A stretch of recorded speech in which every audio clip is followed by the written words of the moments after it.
Բարեօր սիրելի ունկնդիրներ, դուք դարձյալ հենման կետում եք, հենման կետում այսօր ես ունեմ շատ սպասված եւ շատ սիրելի հյուր, Լիլիթ Դալաքյան, բարև ձեզ։ Շնորհակալ եմ բարև ձեզ հրավերի համար։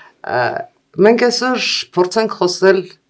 ամեն ինչից այս աշխարհում ինչ կատարվում է, բայց սկսենք այնուամենայնիվ Դավոսից։ Ինչու Նիկոլ Փաշինյանը չգնաց Դավոս։ Ոնց հասկանում եմ, ամենայն դեպս այս տարի Դավոսում շատ հետաքրքիր է լինելու։ Եվ հետաքրքիր է լինելու նաև այն առումով, որ այնտեղ է լինելու Ամերիկայի Միացյալ Նահանգների ամբողջ աշխարհը խառնած նախագահը։ Եթե հիշենք, նաև անցած տարի Նիկոլ Փաշինյանը Դավոսում էր։ Եվ Դավոսում բազում հետաքրքիր հանդիպումներ ունեցավ, նույնիսկ պանելային քննարկման մասնակցեց։ Ինչը ստիպեց այս տարի Դավոս ուղարկել Հայաստանի Հանրապետության նախագահին,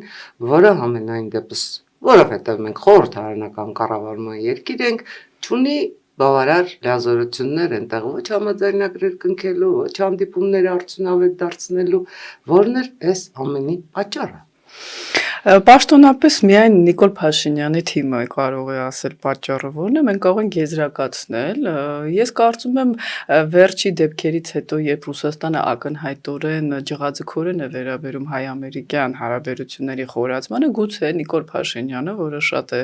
սիրում հավասարակշռել իր ասելով քաղաքականությունը, գուցե ինչ-որ մեսիջ է նաև ուղարկում Ռուսաստանին, որ մի անգամ գնում եմ, մի անգամ չեմ գնում, ես այդպես կարող եմ միայն մտածել, այլ տարբերակ չեմ գտնում, հատկապես պետք է նշենք, որ Դավոսի կենտրոնում հարցերի լինելու է Գրենլանդիան, մենք տեսնում ենք, որ Մակրոն-Տրամփ հարաբերություններն են լարվում,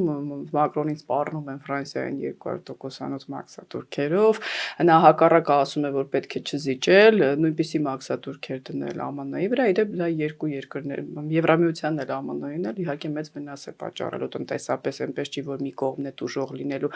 Իմ կարծիքով Նիկոլ Փաշինյանի միակ ռացիոնալ, այսպես կարող ենք ասել, իր մտածելակերպով պատճառը չգնալու, գուցե դա կարող է լինել, այլ պատճառ ես չեմ կարող տեսնել։ Տեսեք, փորձում է Դոնալդ Տրամփը արդյոք ՄԱԿ-ը փոխարինել խաղաղության խորհրդով, որը դե ֆակտո պետք է զբաղվի, որքան ես գիտեմ, կամ որքան հասկանում եմ իրադարձությունների զարգացումից, Գազայի վերականգնումով։ Բայց խաղաղության խորհուրդը ինչ-որ սկսում է շատ հետաքրքիր կառուցվածք ընդունել։ Օրինակ Ղազախստանի նախագահին է հրավեր ուղարկում, որը սիրով ընդունում է։ Նիկոլ Փաշինյանին է, Հայաստանի վարչապետին է հրավեր ուղարկում, որը դարձյալ սիրով ընդունվում է։ Ինչ պիտի անենք մենք Գազայի վերականգնման հարցում։ Եվ արդյոք իսկապես, եթե դառնանք իրադարձությունների բովանդակային խորքին, ոչ թե մակերեսով սահենք, Դոնալդ Տրամփը ուզում է ՄԱԿ-ից էլ ձեռբազատվել, փոխարինելով խաղաղության խորհրդով։ Նախ Դոնալդ Տրամփը իր հարցերն է լուծում, այնտեղ նա պաշտոն ունի, ՑՄԱ ղեկավար, այսինքն միանշանակ, բայց ընդամենը 2 տարով։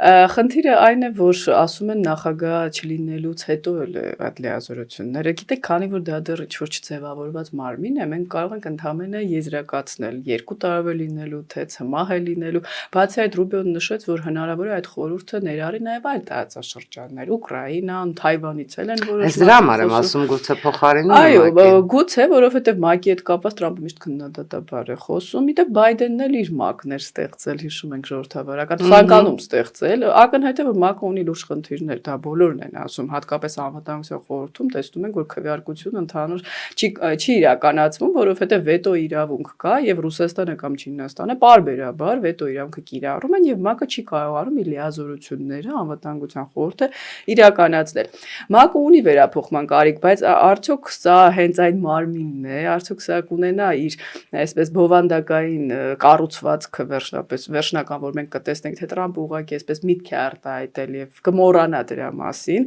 Կարծում եմ երկրորդ տարբերակն է ավելի հավանական, որովհետեւ օրինակ եթե Իսրայելը ասում է, որ ես համաձայն չեմ այդ կազմի հետ, առանց Իսրայելի մասնակցության վերականգնել Գազան, առանց Համասի կողմից զենքերը վայր դնելու խոսել Գազայում խաղաղության մասին, այսօր մենք տեսնում ենք արևմտյան ափում են արդեն իսրայելական ուժերը գործողություններ իրականացում, կարծես իրականությունից կտրված լինի այս ամբողջը, բայց քանի որ Տրամպը ԱՄՆ նախագահ է, ոչ թե ուղղակի շոումեն, որևէ երկիր, այդ թվում Ռուսաստանը, չի ցանկանում նրան մերժել։ Ասում են կմտածենք, որոշները համաձայն։ Հրավերը դեռ չենք ստացել, Այո, դեռ չենք ստացել, Հայաստանը չէր կարող մերժել։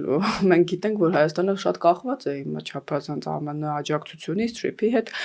վերաբերյալ նաև հայ-ադրբեջանական խաղաղության գործընթացից, դրա համար Նիկոլ Փաշինյանը, չգիտեմ, ստիպված թե իր ցանկությամբ իհարկե պիտի ընդուներ, այլ հարց է, որ այնտեղ ինչ-որ միջնորդավճարներ են նաև նախատեսվում։ 1 միլիարդ դոլար։ Այո, 1 միլիարդից սկսած 3 տարի ժամկետով այնտեղ լինելու համար։ Մի բան ակնհայտ է, Դոնալդ Տրամպը լինելով շոումեն, այսպես մեծ գաղափարներ է սիրում առաջնետել, Սպիտակ տունն է վերանորոգում, ՄԱԿ-ում ուզում է բարեփոխումներ անել։ ՆԱՏՕ-ից է ուզում Այո, հրաժարվել։ մեկ օր ուզում է հրաժարվել, հաջորդ օրն ասում է, այդպեսի բան չկա, մի օր Պուտինը վատն է, կամ Ռուսաստանին, եթե դու հրավիրում ես, դուք հրավիրում եք այդ խորհուրդ։ Եվ դա Ուկրաինայով էլ է զբաղվելու։ Ռուսաստանը ագրեսոր պետություն է, Ռուսաստանին հրավիրել խաղաղության խորհուրդ, դրա իմաստը, ճիշտ ասած, ես չեմ հասկանում, կամ Ուկրաինան որքանով կարող է ինքն էլ մասնակից լինել այդ ամենին։ Չեմ կարծում, որ սա ինչ-որ մարմնական, այսպես ասենք, ինչ-որ դրսևորում կունենա։ Շատ լավ, ՄԱԿ-ի բարեփոխումների անհրաժեշտությունից խոսում էր նաև Անտոնիո Գուտերեշը, ու դա որևէ մեկի համար գաղտնիք չի, որ ՄԱԿ-ի բազում կառույցներ ամենայն դեպս անվտանգային ճարտարապետության ակնհայտ փլուզումից հետո դադարել են իրականացնել այն գործառույթները, որոնց համար ստեղծվել են։ Ու անկախ նրանից էս խաղաղության խորհուրդը ձևավորվի, չի ձևավորվի, ՄԱԿ-ը ակնհայտորեն բարեփոխումների կարիք ունի։ Ինչու՞ չի բարեփոխվում։ Կարծում եմ, որ Ռուսաստանը եւ Չինաստանը, որ խոսում են, օրինակ, իրենք չեն ցանկանում այդ բարեփոխումները տեսնել։ Հիմա շատ հարմար է, ես նշեցի, իրենք ՄԱԿ-ը այսպես տորպեդահարում են ՄԱԿ-ի գործունեությունը, քանի որ Մեծ իրուն արգելակ է։ Անընդհատ մի հատ վետո են դնում, իդեպ Չինաստանը ինչպես կիրառեց վետո Ադրբեջանի նկատմամբ։ Մենք արդեն իմացանք, որ դա Չինաստանն էր, ոչ թե Մեծ Բրիտանիան։ 23 թվականի բանաձևի ուղղությամբ, այնպես էլ իրենց ձեռնտու է այս ՄԱԿ-ը։ Դրա համար օրինակ Վլադիմիր Պուտինը խոսում է, որ միջազգային յանքը պիտի հարգվի, իհարկե դա ժպիտ է առաջացնում, բայց դե ես կարծում եմ, որ ՄԱԿ-ը անպայման պիտի բարեփոխվի, օրինակ այնտեղ պետք է բարեփոխվեն, այսպես ասած, որոշումների ընդունման ուրեմն ձևերը, քվեարկությունների, դեպ Եվրամիությունում էլ է դա։ Անվտանգության խորհուրդը պետք է դատարի կոնսենսուսով համալրվի, անվտանգության խորհուրդը կան եւ որին ձգտում է նաև Թուրքիան։ Այո, մշտական անդամության։ Այո, գուցե այնտեղ մահմեդական պետության ինչ-որ ներկայացուցչություն պիտի լինի, բայց Թուրքիան չեմ կարծում, որ այնտեղ պետք է իր տեղ ունենա համենայնդեպս դեմոկրատական Թուրքիան։ Հնդկաստանը, այո, ավելի հավասարակշռում է եւ մահմեդական եւ բուդդայական բնակչությունը, գուցե օրինակ ԱՄՆ-ն այլ դաշնակից Պարսից ծոցի երկրներից, ինչու՞ չէ։ Դա երկարատև պատմություն է, բայց այն, որ ակնհայտ է, որ այսօր աշխարհակարգը այլևս նախքին չի գործում, դրա մասին Հայաստանի հարևան Ադրբեջանի ղեկավարն նշեց, որ այլևս ուժի իրավունքը դառնում է գերակա, դա կարծում եմ նաև ազդանշան պետք է լինի Հայաստանի Հանրապետության համար։ Ցավոք շատ ճիշտ եք, բայց դա է այսօրվա իրողությունը։ Տեսեք, Մայրաթորը տեղեկացրեց, որ եպիսկոպոսատ ժողովը տեղի ունենալու ոչ թե Հայաստանում, այլ փետրվարի 17-ից 19 ավստրիական ինչ-որ քաղաքում։ Ինչու՞։ Ինչից է վախենում Մայրաթորը եպիսկոպոսատ ժողովը Հայաստանից Ավստրիա տեղափոխելով։ Եվ արդյոք դա մի նախադեպ էլ նշել էին Վազգեն Վահապարի օրոք, արդյոք դա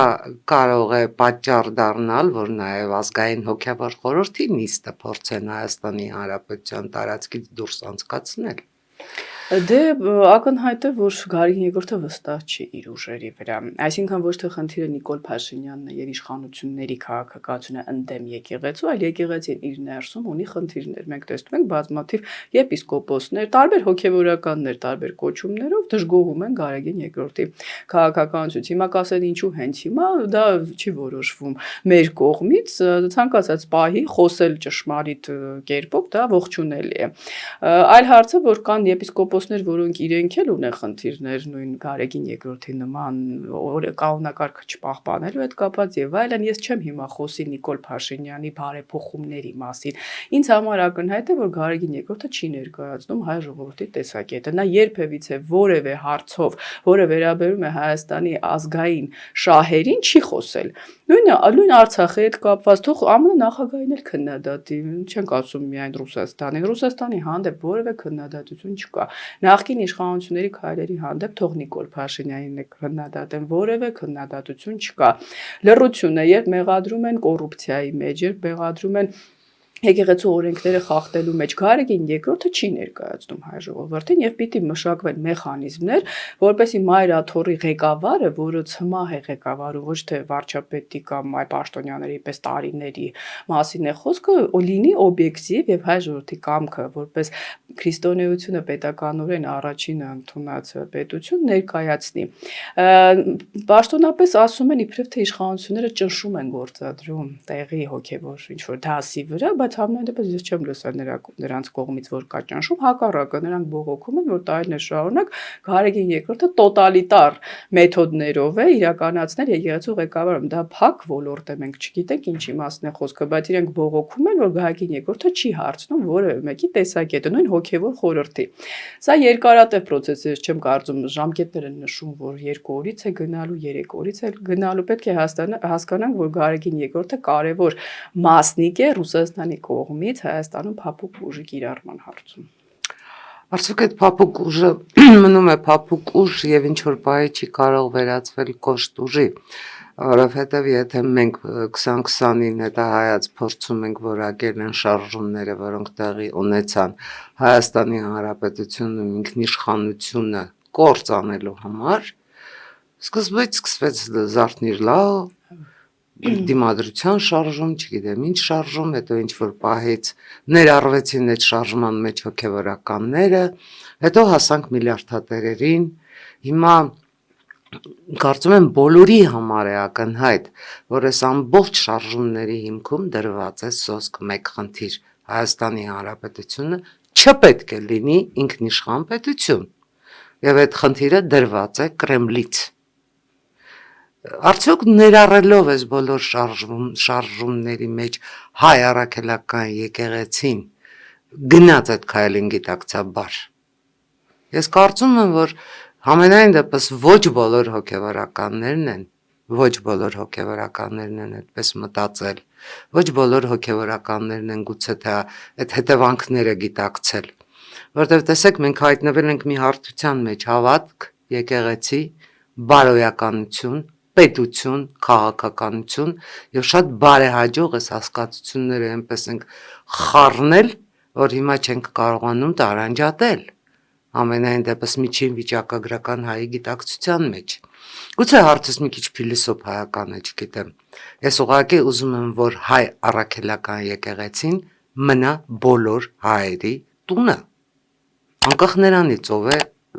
կաթողիկոս ով է վեհապառը, ինչ պիտի անենք եւ երբ պիտի դրան հասնենք։ Ցավալիորեն պետք է նշենք, որ Ստալինը երբ նորից վերականգնեց, այսպես ասած, եկեղեցիների ինստիտուտը հետխորհրդային երկրներում, Պատերազմի ժամանակ ու պատերազմից հետո։ Այո, նա դա հստակ նպատակով արեց, որպեսզի կառավարելի պահի ժողովրդի այն լայն զանգվածները, որոնք հավատք ունեն եւ հայ ժողովուրդը մենք գիտենք, որ մեծամասամբ հայ առաքելական եկեղեցու հետևորդ է, այսինքն սա Վլադիմիր Պուտինի հնարքը չի, այս փափուկ ուժը կիրառել իրենց ուրեմն անձնական նպատակներ ոչ միայն անձնական, այլև պետական շահերից ելնելով։ Իհարկե շատերը կասեն, բայց Ռուսաստանի շահերից չի բխում Հայաստանը կորցնելը, դրա համար ես անձնական նշեցի Վլադիմիր Պուտին եւ Կրեմլի մասին է խոսքը։ Ես երեք կարդացի, որ Շվեդիայում էլ ռուս ուղղափառ եկեղեցին ԳՌՈ-ի հետ համագործակցել, այսինքն խնդիրը Զետմի անձնուհիները։ Այո, շատ ճիշտ եք, դա նույնիսկ չգիտեմ Ֆենոմենալ էր, գիտեք, ես էլ որ կարդացի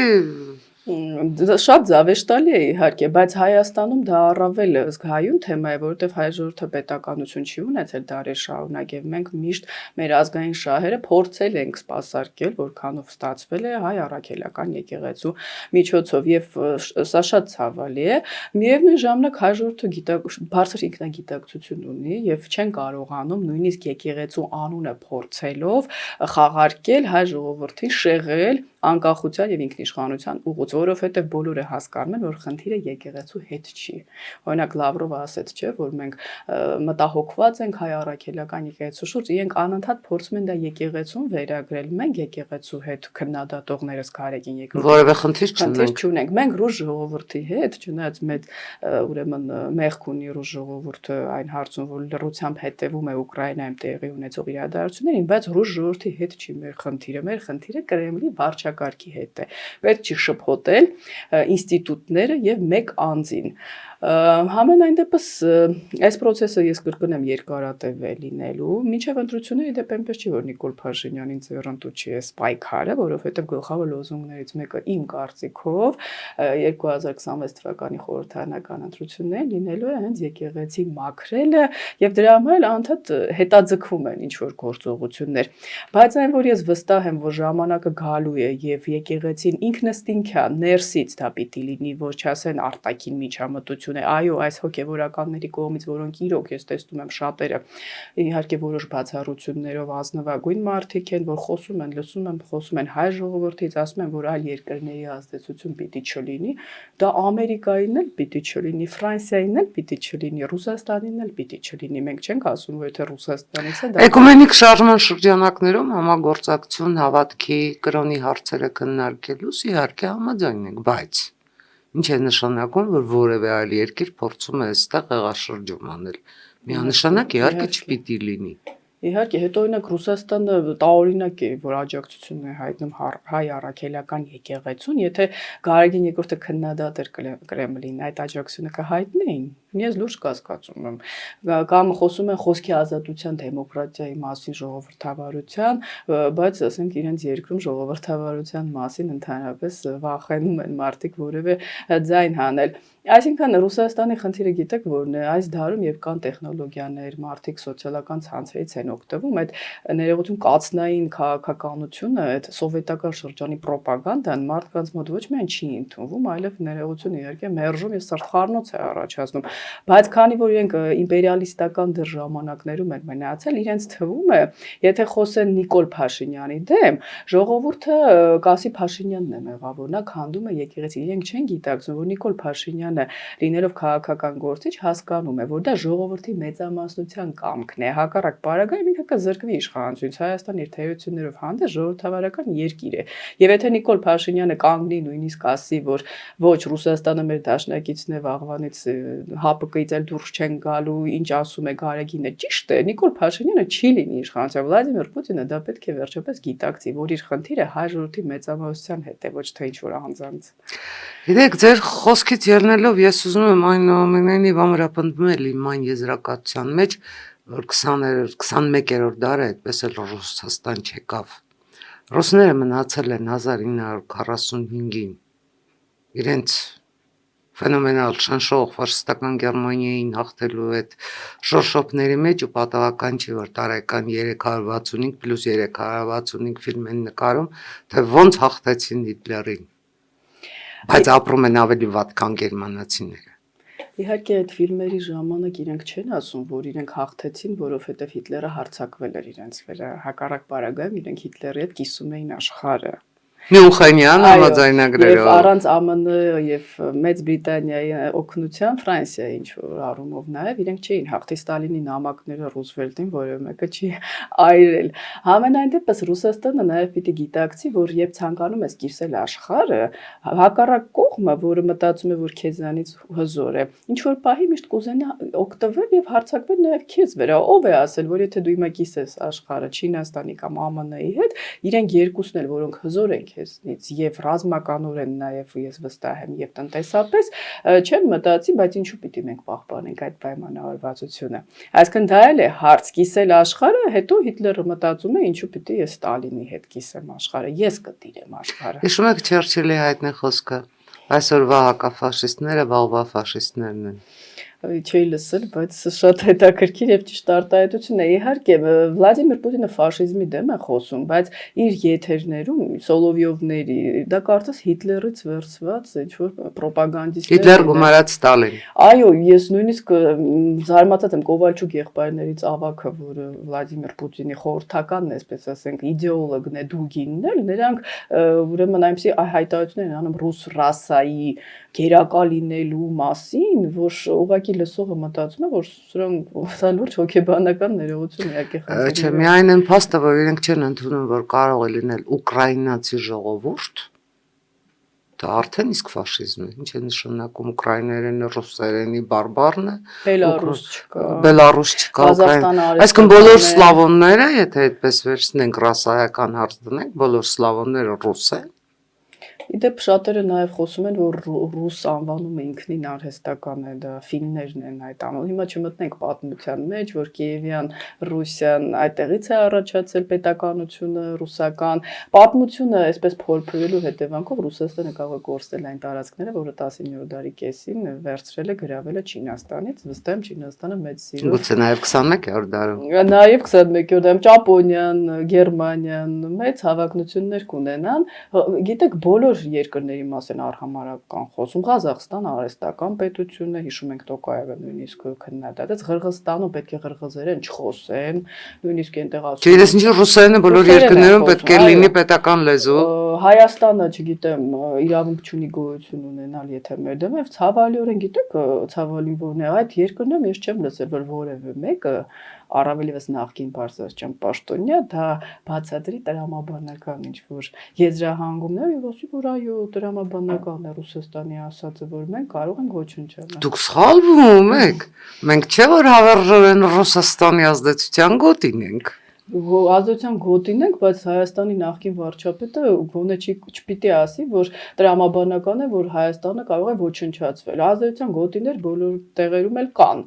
Իսրայելն էլ ԱՄՆ ազդեցության գոտին է, բայց ես երբևիցե չեմ լսել, որ ԱՄՆ նախագահը Իսրայելին ոչնչացնում սպանում ղեկավար կազմից։ Գիտեք, իրականում այս ամեն ինչ այնքան ցավալի է, որովհետև փորձում ես վերացարկվել, ասենք, այդ կուսակցական, քաղաքական ինչ-որ դիվիդենդներ շահելուց, ոնց կարող ես դու քո երկրի դեմ գնալ։ Իհարկե, ասել, որ պատերազմը սկսել է Հայաստանը։ Ես բազմաթիվ հարցում քննադատում եմ Հայաստանի իշխանություններին, բայց երբևիցե չեմ խառնում, այսպես ասենք, անձնական ինչ-որ խնդիրներ կամ ոչ թե անձնական, այլ անձերին, Նիկոլ Փաշինյանը լինի, թե նույն Ռոբերտ Քոչարյանը, եթե լիներ իշխանություն, ես թույլ չէի տա, որ ինչ-որ մեկը իմ երկիրը վիրավորի, իմ ժողովրդին համարի ինչ-որ երկրորդ կարգի ներողություն ֆորպոստ տարածք, այսպես դարպաս, ես խոսեի դրա մասին, բայց ցավալիորեն կրկնում եմ, պիտի նշեմ, որ Հայաստանի պատմության ընթացքում նաև սովետականացման սկզբում հենց Հայաստանում էին գտնվում այնպիսի ուժեր, որոնք պայքարում են Հայաստանի պետականության դեմ։ Այո, ցավալիորեն դարձյալ ճիշտ եք։ Լավ, անդրադառնանք 2026-ի գլխավոր իրադարձությանը ամենայն դեպս հայերիս համար։ Ձեր կարծիքով հունիսի 7-ի ընտրություններին պատրաստ են թե ընտրողները, թե ընտրվողները։ Եվ ո՞րն է լինելու առանցքային հարցը այդ ընտրություններում։ Ցավալիորեն պետք է նշեմ, որ 2018 թվականից հետո մենք գնում ենք նույն օրակարգով ընտրությունների, նախկիններ կա Ռուսաստրուկ, թրքասեր, այդ հիմա էլ գումարվել է դրա սատանա հրեշտակներ, ես չեմ տեսնում այսօրվա սրբազան շարժումներով ասպարեզին համահունչ միջազգային զարգացումներին, Հայաստանի սպառնացող վտանգներին եւ քաղաքական եւ ռազմական եւ տնտեսական արձագանք, ծրագրեր, ծրագրերի մրցում, թե Հայաստանը մոտակա 10 տարում ինչ ռազմավարությունը 10 տարվա կտրվածքով է ընդունվում երկրներում, չեմ տեսնում դա, ես տեսնում եմ նույն լոզունգները, այսօր նիստը դիտում էի ազգային ժողովի վերնագրերը, արդեն չես էլ ուզում դիտել, դուք թալանչի եք, այսպես Սա եւ 2018 թվականի հեղափոխությունից հետո գլխավոր քննադատությունը դա է, ողջամիտ ժամկետներում վճիռներ չեն կայացում, հատկապես իրավաբանների համար այն ինչ հիմա կատարվում է, դա զավեշտալի է։ Ակնհայտ է, որ Հայաստանի ներկա իշխանություններին հարմար է գնալ ընտրությունների նախկին իշխանությունից, հիմա կասեն թող բոլորը մասնակցեն, հարցը մասնակցությունը չի, եթե ամբողջ լրատվական դաշտը լցված է Ռոբերտ Քոչարյանի մասին հայտարարություններով, Տեր-Պետրոսյանի կամ Սերժ Սարգսյանի, նրանց նկատմամբ ատելությունը, իհարկե կոպիտ խոսք եմ ասում, այնքան մեծ է, որ մնացած խոսքերը չեն լսվում եւ ես ժողովրդին չեմ մեղադրում, ժողովուրդը ուզած չուզած նորից գնում է այդ օրակարգով։ Իհարկե գնալով ընտրությունների մասնակցողների թիվը կարող է նվազել, ինչպես Երևանում, շատերը կարող են չգնալ ընտրությունների, բայց համենայն դեպս ես ոչ թե ընտրությունների արդյունքներով եմ կանխատեսում, որ ինչ-որ լուծում կլինի, այլ ընտրություններից հետո 26 թվականը շատ կարևոր է լինելու եւ ԱՄՆ-ի միջանկյալ ընտրությունների եւ զարգացումների վերաբերյալ ռուս-ուկրաինական ռազմաճակատում իրադարձությունների բոլորը նշում են, որ այս տարի վճռորոշ տարի է լինել, որտեղ երկու կողմերը արդեն չեն կարողանում առաջ գնալ, պիտի ինչ-որ լուծումներ գտնել Մերձավոր Արևելքում, Սիրիայում իրավիճակի, Իսրայել, Պաղեստին, Իրանի շուրջ իրավիճակը չի հանդարտվել, դա 12 օրյա պատերազմից հետո էլ ասում էին ավարտված է։ Այսինքն գլխավոր իրադարձությունները դրանից հետո Ես եմ կարծում, որ Իրանում իրադարձությունները ընդհանրապես զարգացում չեն ունենա, ու վստահ եմ, որ դուք էլ եք այդ կարծիքին։ Միանշանակ Ռահբարը արդեն հաղթեց, այդպես չի կարող լինել։ Նախ 20,000 զոհ դա բժիշկները ներսից ասում են, դա ժողովուրդը չի մոռանում։ Ակնհայտ է, որ Փեզեշկյանը քննադատեց Այաթոլլային դեռ դեկտեմբեր ամսին, ասելով, որ երկրի բյուջեում գումար չկա,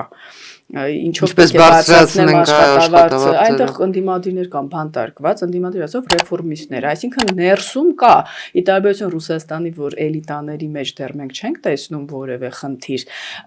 Իրանում դա կա այդ խնդիրը, գումարած դրան կան շրջանակներ, որոնք տեսնում են, որ Իրանը չի կարող հակակշռել այսօր ոչ Իսրայելին, ոչ Թուրքիային, ոչ էլ ԱՄՆ-ին եւ այս սանկցիաները ուղղակի քանդում են երկիրը եւ դա ներսից է տեղի ունենալու, ոչ թե շահի որդին է ինչ-որ մի բան անելու, հուսով եմ Իրանի Իսրայելն է արվածելու, այն վերնախավը, որը մտածում է իր երկրի մասին, կգնա այդ փոփոխություններին եւ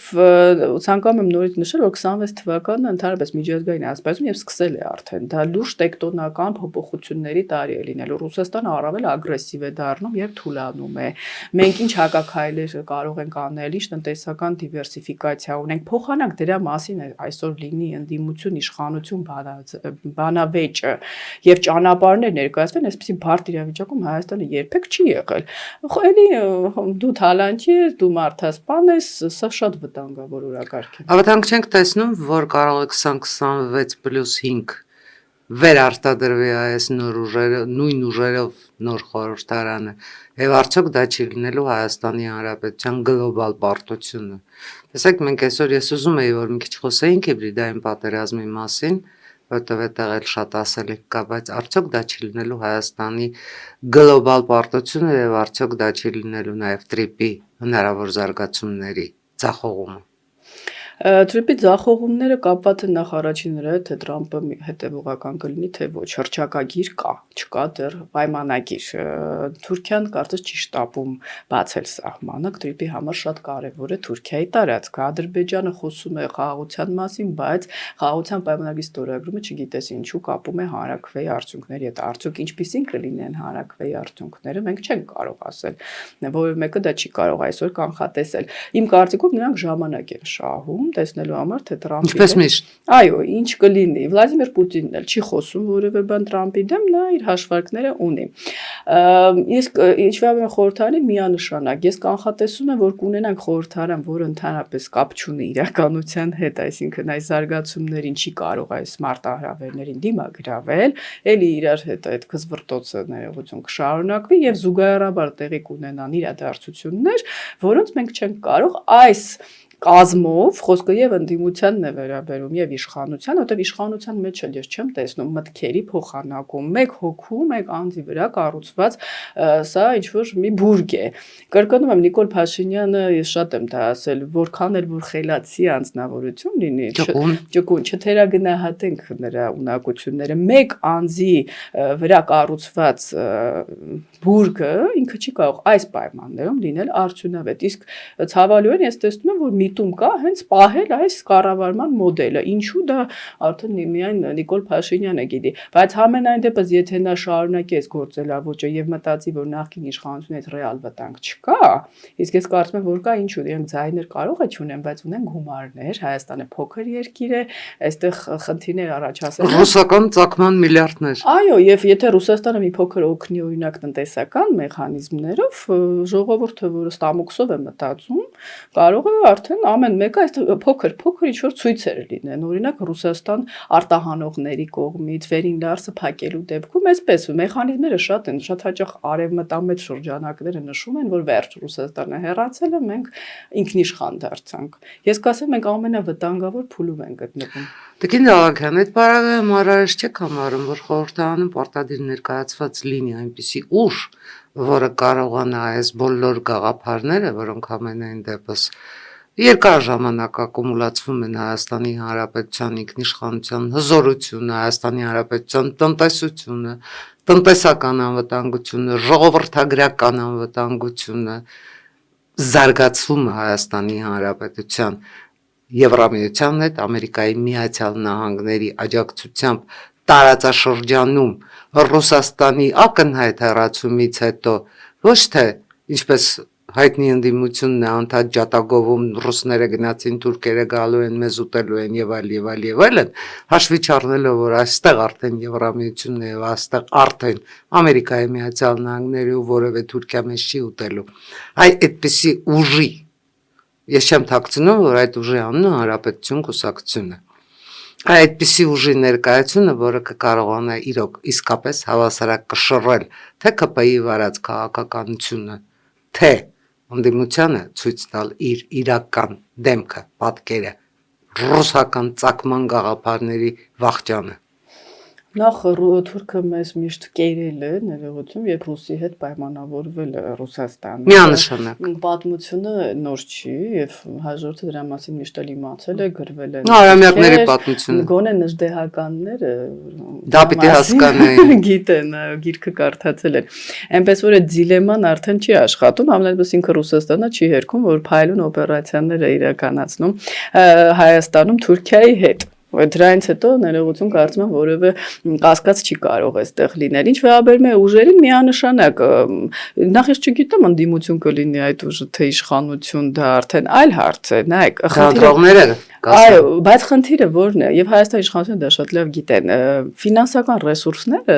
շատ կարեւոր են ընտրությունների ժամանակ։ Կուսակցությունների մասին օրենքը ընդհանրապես պիտի փոխվի ֆինանսավորման։ Ինչու է վերածվել մեծամասնական ընտրակարգը։ Ժողովրդավարական երկրներում դա կա, այսինքն մարդիկ, որոնք որևէ կուսակցության անդամ չեն կարող լինել, ինչու չեն կարող մասնակցել ընտրությունների։ Կրկնեմ ֆրանսիական մոդելում դա կա, որին մենք հետևում ենք։ Մենք զարգացնում ենք կուսակցական համակարգը։ Մենք չենք զարգացնում, Հայաստանում կայացած կուսակցություն չկա։ Ես նշում եմ ՔՊ-ն դա մի անձի վրա, եթե Նիկոլ Փաշինյանը չլինի, հիմա ապացուցեմ իմ խոսքը, ՔՊ-ն կընտրվի, ովքեր են այնտեղ լիդերները։ Խոսքը առանձին ինչ-որ պաշտոնյաների մասին չի։ Ստացվում է դա կուսակցություն չի, օրինակ ԱՄՆ-ի պես հանրապետական դեմոկրատ չի, բաժանված կամ չգիտեմ լեյբորիստ եւ պահպանողական կամ ասենք օլիգարխների կուսակցությունները էլի մեկ անձի վրա դա կայացած կուսակցական համակարգ է հանրապետականը կայացած է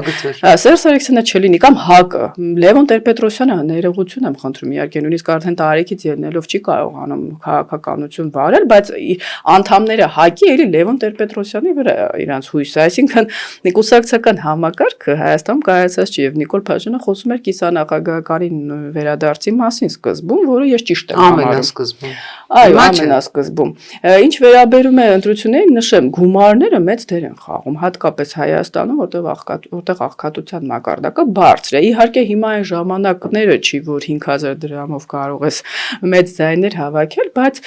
նախ գումարների խնդիրն է որ կուսակցությունները պիտի մասնակցեն հաջորդը Նիկոլ Փաշինյանը խոստացել է որ այն կուսակցությունները որոնք ընտրագեղձիկների են մասնակցել էլի 18 թվականին իրավունք չեն ունենալու մասնակցել նորից ընտրությունների բայց իրենք մասնակցում են եւ կրկնեմ քանի որ ժողովուրդը անդադ շեղվում է ես տեսնում եմ դիտումները Քոչարյանի ասածների կարծես Քոչարյանը հատուկ է խոսում որ նորից այդ ծև սպիտակը աշխատի Սերժ Սարգսյանի Լևոն Տեր-Պետրոսյանի հայտարարությունների վրա երրորդ ուժերի խոսքը թեկուզ ճիշտ թեկուզ ժողովուրդը ասում է այո, օրինակ Արամ Սարգսյանը շատ ճիշտ բան է ասում, բայց այս վախն է, դե որ Փաշինյանը չլինի, կլինեն նախկինները, դե որ ռուսը չլինի, կլինի թուրքը, այսինքն այս դիլեմա 21 թվին հենց այդ մտայնությունը թույլ չտվեց 26-ին էլ են գնում, իդեպ հանրապետությունը ես իհարկե խորհրդատու չեմ, ես քաղաքական գործիչ դեռ չեմ, չգիտեմ ապագայում ինչ կլինի, բայց ավելի կետային մակարդակով պիտի այս իշխանությունների սխալ քաղաքականությունը ուրեմն շեշտի։ Իհարկե ես վստահ եմ դուք եք, ինչպես նաև ես երբ հաճախ աջակցում եմ ինչ-որ քայլային իշխանությունների, մտնում այդ խաղի մեջ ենթագիտակցաբար։ Գիտեք, երբ էլի տեսնում ենք Ռոբերտ Քոչարյանը պաշտպանելու անհրաժեշտություն։ Այո, իսկ Նիկոլ Փաշինյանը դրանից օգտվում է, նա ոչ թե այդ հարցերը լուծում է, այդ խնդիրները, նա անդադ պահում է այդ իրավիճակը, հուսով եմ դա Ռուսաստանից չի թելադրվում, այլ ինքն է դա պահում, որ նա ընտրվի քաղաքական առումով ինքը գուցե դրամաբանորեն է գործում, բոլորն էլ ուզում են իրենց իշխանություն լինի, բայց եթե դու երկրի մասին ես մտածում, դու չպիտի ասես, դուք մեզ հարմար է իրենց բառերն է, կկարենք ձեզ երբ ուզենք, մի օր էլ Հայաստանին կկրեն եւ ամեն ինչ կավարտվի։ Ես կարծում եմ սա մեր առաջին թերևս թեմատիկ առումով բավականին լայն գրկում ունեցող, բայց հաստատ ոչ վերջին հանդիպումն է։ Միանշանակ։ Անցնենք բլիցի։ Սիրում եք անակնկալներ։ Այո, հատկապես եթե դրական է։ Ձեր կյանքում պատրաստ եք ֆորս մաժորների։ Միանշանակ։ Հայաստանի 3 անհետաձգելի անելիքները ձեր գնահատականով։ Արտահայտության համակարգի բարեփոխում, բանակի վերազինում եւ տնտեսական նոր մոդելի ձևավորում։ Ինչու Սոկրատեսին ցիկուտատվեցին նրա իսկ աշակերտները։ Շատ հաճախ այն մարդիկ, որոնք ծափահարում են քեզ, ինչպես ասել է Նապոլեոնը, հետո նույն կերպ ծափահարում են, երբ քեզ տանում են գլխատելու, այնպես որ պիտի շրջապատը ընտրելիս շատ զգուշ լինել այսպես։ Երբևէ բացել եք Պանդորայի արկղը։ Քաղաքական գործունեության Ցանկացած։ դեռ ոչ չի հանդիպել այդպիսի դեպք։ Ինչից եք ամեն ինչ շատ վախենում։ Վախենամ սեփական սկզբունքները դավաճանելուց ինչ որ պահի, երբ դա անհրաժեշտ լինի, օրինակ նույն պետական ազգային շահերից ելնելով։ Հայելիների հետ հաշտեք։ Ոչ հաճախ։ Լինելով կին, կարծում եմ ոչ հաճախ։ Դա կանանց սադրիչ հարցը տալիս։ Այո։ Ձեր հարցը ինձ։ Դուք տեսնում եք Հանրապետություն կուսակցության ներկայությունը խորհրդարանում։ Իհարկե։ Դուք հավատում եք, որ Հայաստանը վերջապես դուրս կպրծնի այս ռուս-թուրքական ակցիանից։ Գիտեք, իմ վստահությունը, իմ հավատը, նաև իմ գործունեությունը, կուսակցության ամբողջ գործունեությունը Հայաստանի Հանրապետության համար է, որովհետև ոչ այնքան խնդիր է արդյոք Հանրապետությունը կլինի 2026-ի հունիսի 7-ին ընտրվող խորհրդարանում, որքան այն նման քաղաքական ուժի ներկայության անհրաժեշտությունն է խորհրդարանում, որովհետև միայն այդ պարագայում մենք կարող ենք իսկապես ստեղծել հավասարակշիռ վիճակ։ Եվ ոչ թե ներկայությունը իբրև ասենք 4%-ը հաղթահարած քաղաքական ուժ, այլ հնարավորինս մեծ ներկայությունը, որովհետև Հայաստանի Հանրապետությունը եւս 5 տարի այս ձեր փառահեղ բնութագրած իրավիճակով գործող խորհրդարանի իրավունք չունի։ Աշխարհաքաղաքական զարգացումները պարտադրում են, որ Հայաստանն այլևս ժամանակ չէ կորցնի։ Դա լինելու է մեզ համար կորցրած ժամանակ։ Մենք իրավունք չունենք ժամանակ կորցնելու։ Մենք ունենք շատ փոքրիկ, շատ գեղեցիկ, շատ սիրելի պետություն, ու բոլորիս խնդիրը այդ պետությունը ինքնիշխան, հզոր, զարգացող, պաշտպանված, անվտանգ պահելն է։ Սա է Հայաստանում գործող Հանրապետություն կուսակցության բուն խնդիրը։ Դուք տարիներ շարունակ քաղաքականության մեջ եք եղել եւ եղել են պահեր, որ մտածեք, որ վերջ այլևս հոգնել եմ, իմ պայքարը ինչ որ հաջողությամբ չի պսակվում։ Երբեք։ Ես ահավոր համառ եմ։ Այո, գիտեմ դրա մասին։ Շատ շնորհակալ եմ։ Սիրելի ունկնդիրներ, հենման կետում այսօր Լիլիթ Դալաքյանն էր եւ Լիլիթ Դալաքյանի հետ վստահաբար ժամանակը շատ արագ ու շատ արդյունավետ անցավ։